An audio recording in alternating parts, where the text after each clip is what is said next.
Church, may I invite you to stand for the gospel reading, which is Matthew chapter 17. The gospel reading is the story of the Transfiguration, and I've taken the liberty of adding a little section, verses 14 through 20a, of what happens immediately following that mountain moment. Listen to these words. 6 days later, Jesus took with him Peter and James and his brother John and led them up a high mountain by themselves. And he was transfigured before them, and his face shone like the sun, and his clothes became dazzling white. Suddenly there appeared to them Moses and Elijah talking with him. Then Peter said to Jesus, "Lord, it is good for us to be here. If you wish, I will make 3 dwellings here, one for you, one for Moses, and one for Elijah." While he was still speaking, suddenly a bright cloud overshadowed them, and from a cloud said, "This is my son, the beloved. With him I am well pleased. Listen to him." When the disciples heard this, they fell to the ground and were overcome by fear. But Jesus came and touched them, saying, "Get up and do not be afraid." When they looked up, they saw no one except Jesus himself alone. As they were coming down the mountain, Jesus ordered them, "Tell no one about the vision until after the Son of Man has been raised from the dead." Verse 14, when they came to the crowd, a man came to him, knelt before him, and said, "Lord, have mercy on my son, for he is an epileptic, and he suffers terribly. He often falls into the fire and often into the water. And I brought him to your disciples, but they could not cure him." Jesus answered, "You faithless and perverse generation, how much longer must I be with you? How much longer must I put up with you? Bring him here to me." And Jesus rebuked the demon, and it came out of him, and the boy was cured instantly. Then the disciples came to Jesus privately and said, "Why could we not cast it out?" He said to them, "Because of your little faith." Hear what the Spirit is saying to the world. Amen. Thanks be to God. You may be seated. Before I get into the message, I just want to encourage you to participate in the way through our Lenten resource and series. This is a spiritual guide that I think will be very beneficial for all of us as we participate together. And then also, 40 days of prayer during Lent. We're inviting the whole church to a season of prayer. And I would encourage you to sign up on the form in the foyer for a specific day, for a specific slot, and kind of shift the balance of staff sign-ups with congregation sign-ups, all right? There's a lot there. Last report I had was there was a lot of staff signed up, but we need a little bit more of your support. Okay, I'm putting off preaching this message long enough. Because when I tell you I did not want to write this sermon, you've got to believe me. There are some sermons that pastors preach that they would rather not preach, and if I'm being honest, that was today. And I put off writing it as long as I possibly could. Which is strange because it's Transfiguration. This is the Transfiguration of Jesus. This is a great day. I love the Transfiguration. I love to reflect on it. It's one of those special Sundays that you celebrate every year. Every year, the Sunday before Ash Wednesday is the Transfiguration of Jesus. The season of the church year, called the season after the Epiphany, is bookended by 2, here's a great word for you, church. This is a $5 word, theophanies. It's a great word, theophanies. A theophany is a divine epiphany. Theo being the Greek word for God. It's a divine epiphany. It is a revelation of God. The first Sunday after the Epiphany, we celebrate the baptism of Jesus. In that moment, the heavens opened up, a dove descended, and the voice of God spoke, saying, "This is my Son, my beloved. With him I am well pleased." And then today we read the last Sunday after the Epiphany, not that the heavens opened, but that instead Jesus took some disciples up to the heavens. And who joined him but the author of the law and the great prophets, Moses and Elijah. And once again, the voice of God spoke, saying, "This is my Son, my beloved. Listen to him." I mean, this is a great text. This is a great story. This is divine revelation. This is revival. I mean, what does Peter say? Peter says, "Oh, Jesus, it is good. It is good that we are here." let's build some tents so we can hang out here for a while. Have you ever had those moments? Have you ever experienced a movement of the Spirit that so saturated a room that you didn't want to leave that space? You just wanted to put a little tent up and camp there. You just want to dwell in that holy, sacred, saturated space. Maybe it was at a retreat or a camp. You know what I'm talking about? Chances are at this point, you've heard about the revival that's taking place at Asbury University down in Kentucky. They're calling it an outpouring. On site, they don't call it a revival, they call it an outpouring. And it started 2 Wednesdays ago.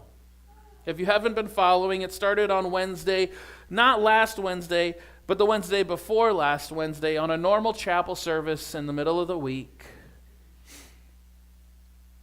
And the school has not stopped worshiping since.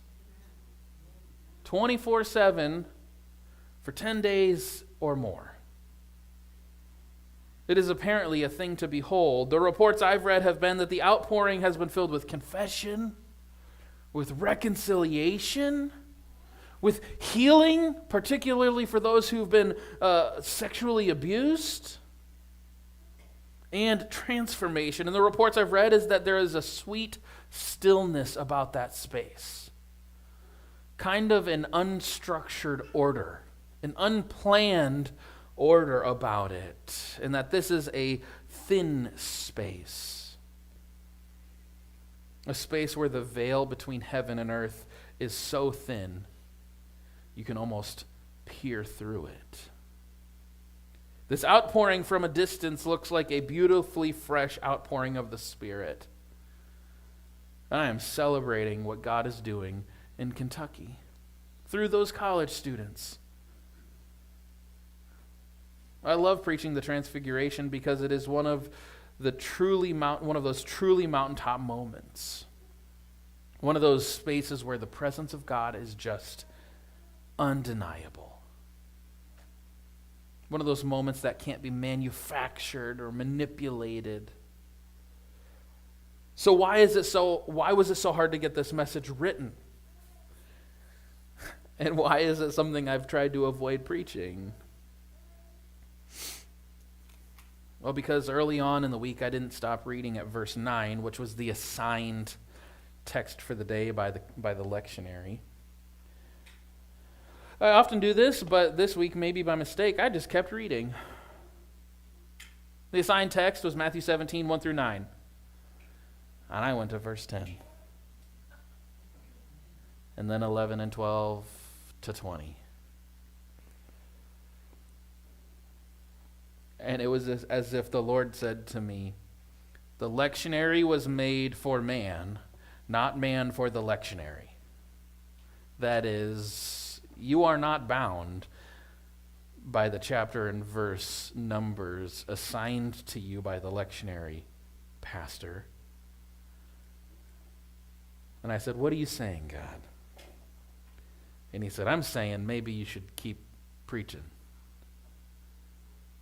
So I kept reading another 10 verses, and what stood out to me was the juxtaposition of Jesus on the mountain with Jesus in the crowd. Did you catch that this morning? Was anybody else whiplashed by that? Right after Jesus comes down from the mountain with Peter, James, and John, what does he do? What does he say? Jesus is confronted with a child who suffers from epilepsy. A man brings his suffering child with a brain disorder, with this mental illness, who is not getting the care that he needs. And Jesus is seemingly not filled with compassion in this moment, church.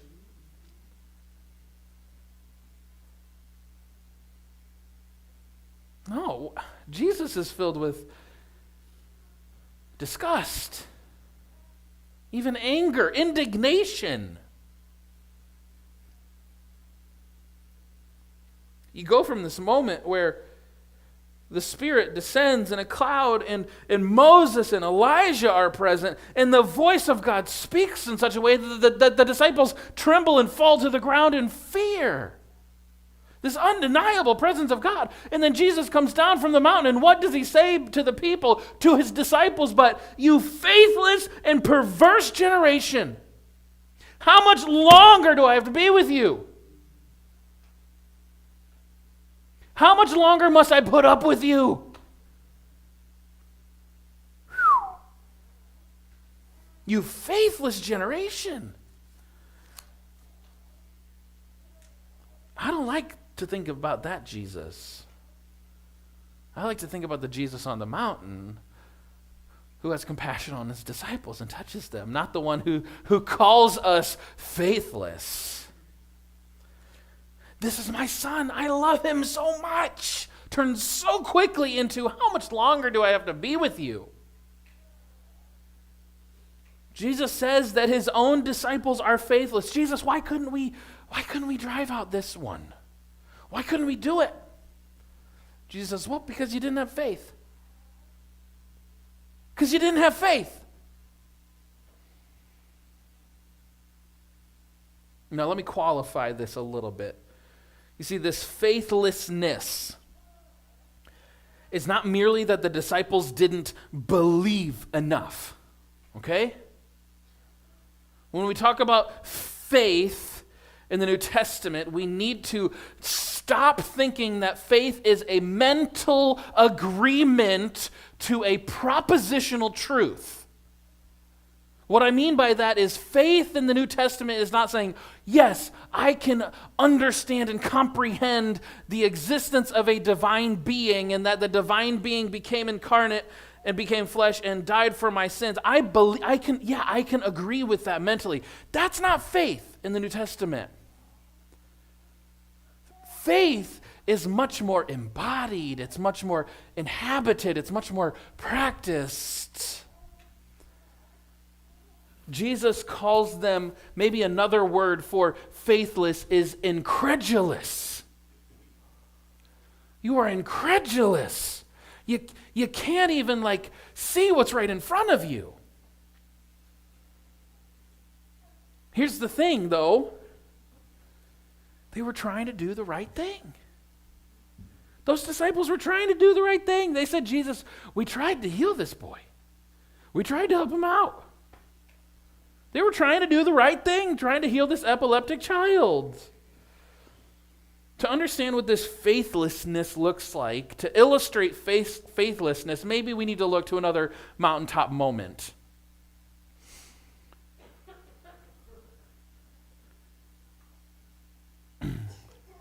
A moment that we can maybe use today that can be recognizable to us because this is a moment where this person was also with Jesus on the Mount of Transfiguration. That moment is, of course, what we read earlier this morning, the story of Moses on the mountain.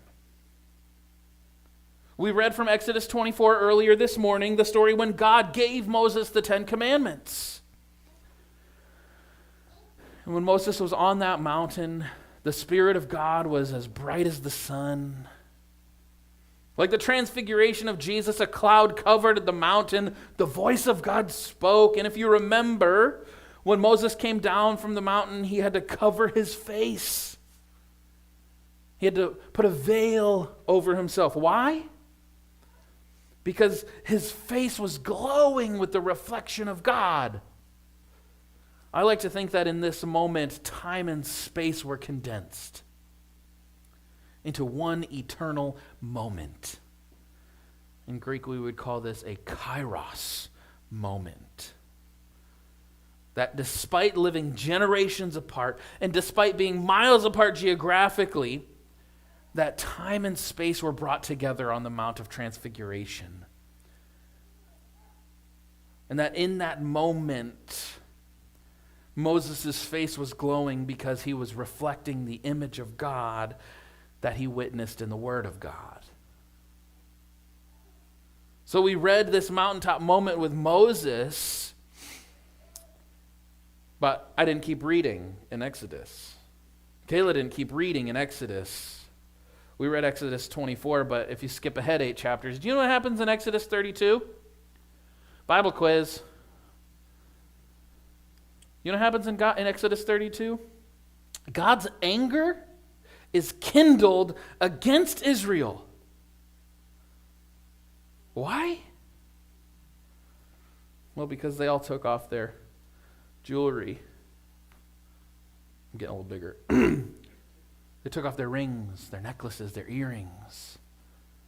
They brought them together and they cast them into a calf, into a young bull, a golden calf. And so when Moses descends from the mountain to find the Israelites dancing around a golden calf, reveling is what the Old Testament says. There was revelry.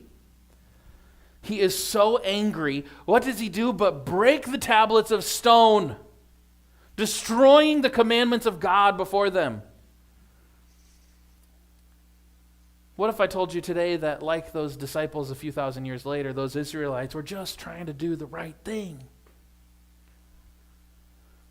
Just maybe in the wrong way. Because you see, when Israel left Egypt, we read in the Exodus story that the Israelites plundered Egypt on their way out. They took with them gold and jewelry, all the bounty of Egypt. They brought with them everything they could get their hands on.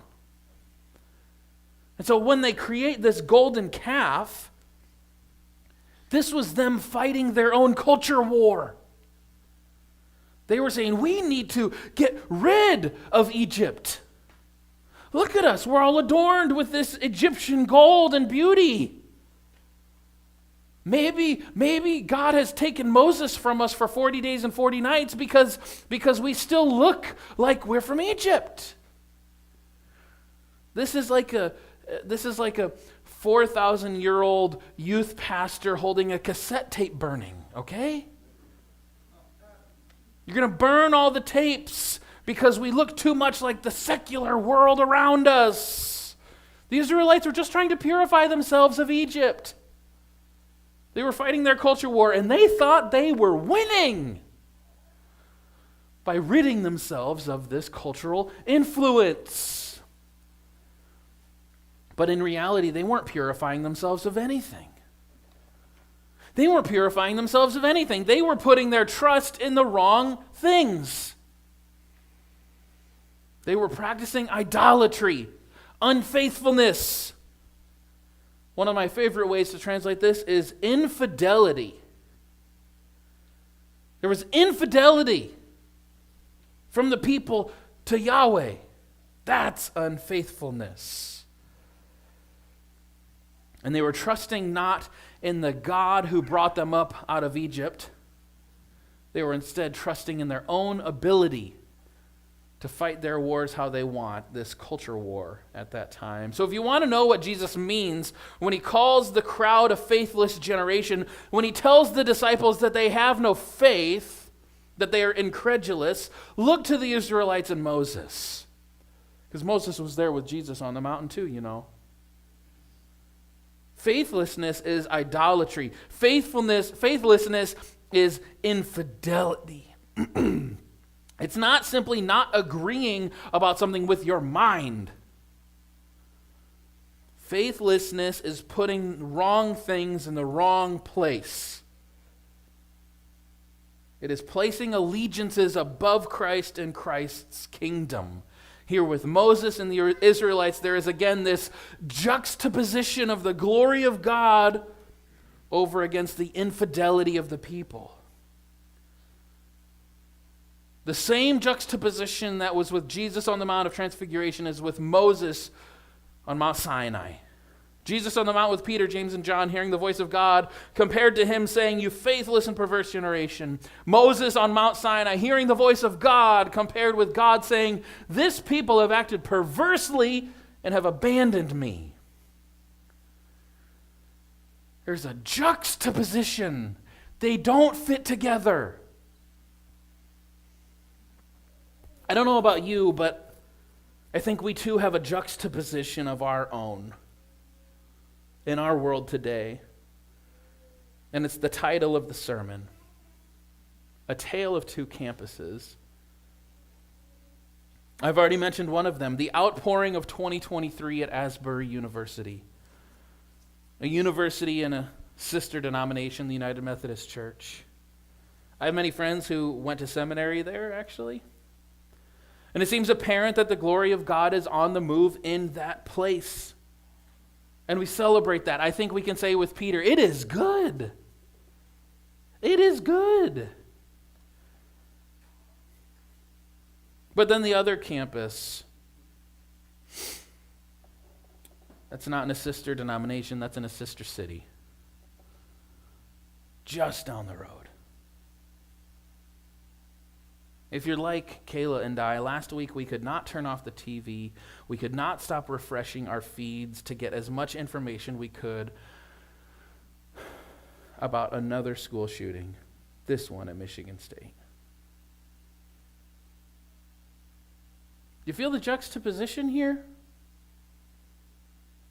How do we go from students shouting out to Jesus on one campus to students shouting for fear of their life on another?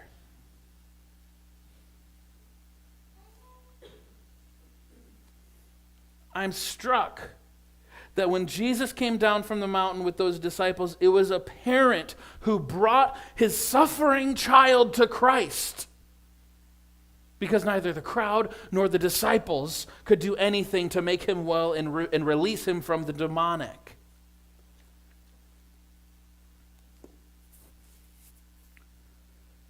Church,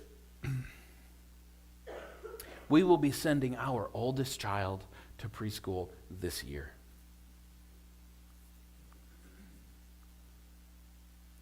And you're kidding yourself if you think Kayla and I haven't talked about how we're going to talk to her about school shootings. You're kidding yourself if you think that we're not scared to death about what it means to put our kid in a school in the 21st century. We have those dreadful conversations about what on earth we would do if our daughter was taken from us because someone came into her school and shot it up. From Sandy Hook to Michigan State, it seems like as a society, as the crowd, we are functionally okay with this.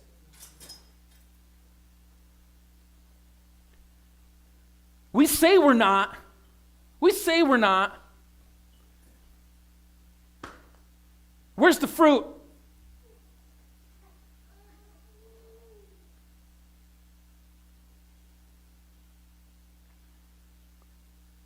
Are we a clanging gong and a resounding cymbal?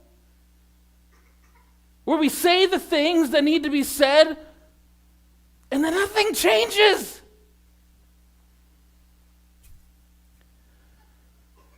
Church, last week, a man with a prior gun conviction, a man with some serious emotional concerns that were known to people close to him, a man who was almost completely isolated from everyone else around him, was allowed to legally purchase multiple firearms, dozens of rounds of ammunition, without registering them.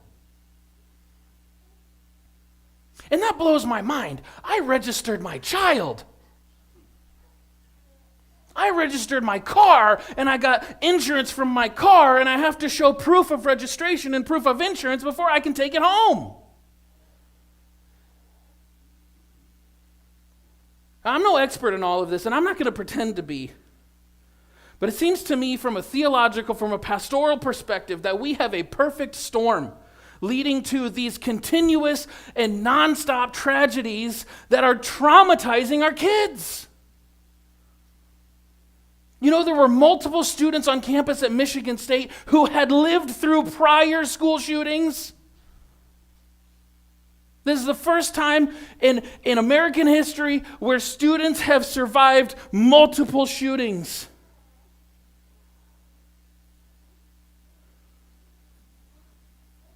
I don't pretend to be an expert, but it seems to me that we have the perfect storm to traumatize our kids.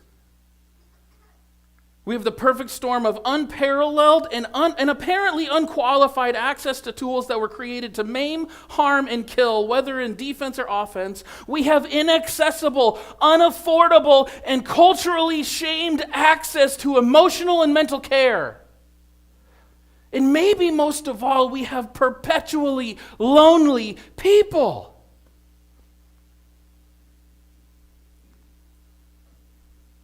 What a faithless and perverse generation we are that we allow our children to continue to suffer the violence of school shootings. And if there's a faithlessness about our generation that leads to this perfect storm, maybe it is this, that we are unwilling to take ourselves off of the thrones of our own hearts. Listen to this. If there is a perversity about our generation, maybe it is this, that we put ourselves first. That we put ourselves above others, and that I can't be bothered to change myself. If there is idolatry, it is the idolatry of the self. It is a self-centeredness to put our own preferences and our own privileges and our own rights first and to put aside anything that might hinder them. I'm telling you, that's not the way of the cross. It is a self-centeredness to imagine broken brains and broken hearts are any different than a broken arm or a broken toe. It is a self-centeredness to make emotional and mental care completely inaccessible to those who need it most.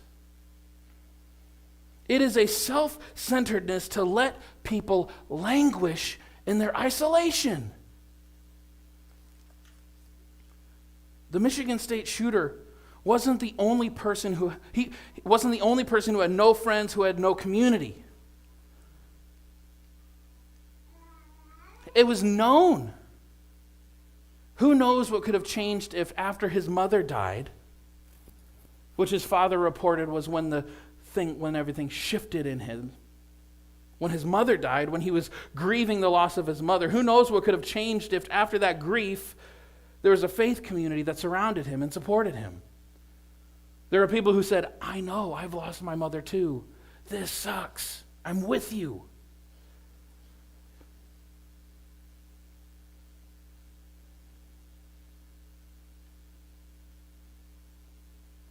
What a faithless and perverse generation we are that we allow our children to continue to suffer the violence of school shootings because we aren't willing to effect the necessary changes to protect those who bear the image of God.